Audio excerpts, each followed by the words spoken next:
was a stress fracture to the metatarsal in my foot, and it actually had probably been there for about a year before it got to the point that it really impacted on me. I'd had some investigations done and nothing had shown up because I was getting soreness in my foot, particularly after running and sometimes in longer runs as well. It finally got to the point that the pain got really intense in one run, and the bone had actually fractured significantly by that point.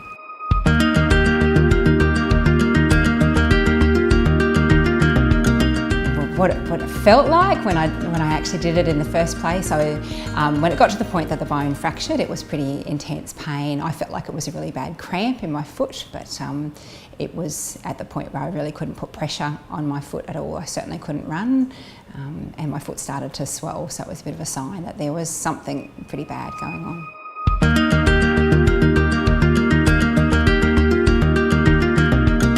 Well, when I first actually did the break, I thought that it might have been, I didn't know that it was a break at that point. The pain was pretty intense and my Google diagnosis was tendonitis in my foot. So I went to a physio, and the physio sent me for an X-ray, and the X-ray showed quite clearly that there was a break by that point in time. So she sent me off to Chris.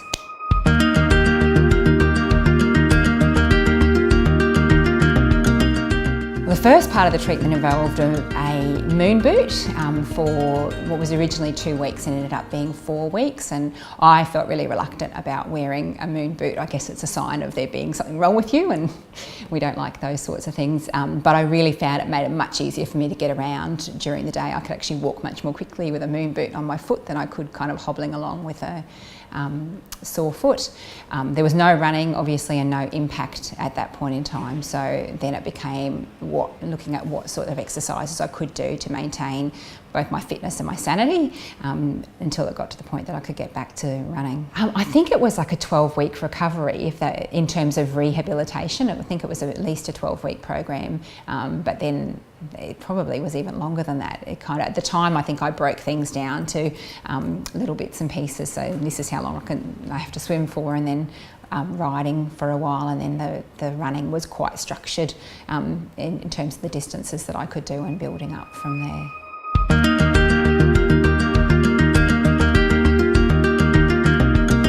After that, it ramped up by about 2 kilometres each week, and for me it was a small amount of distance compared to what I was usually used to, but it allowed me to kind of focus on keeping a reasonable pace over that small distance, so I kind of used that as my goal instead of the usual X number of kilometres and that sort of thing. So I think I did 2 kilometres on grass, and then it became 2 kilometres on the road, and then 4 kilometres on the road, and gradually ramping it up from there. Did a marathon for the running festival last year, so when I did my injury the first time around, it took me out of the marathon for that year, but I did do the Airlie Beach, the Whitsundays hilly, what they call the hilly half. It's not a hilly half because it's 28 kilometres, but that was my first big run after the fracture, and I did a PB in that, so the recovery had done me some good in the long run.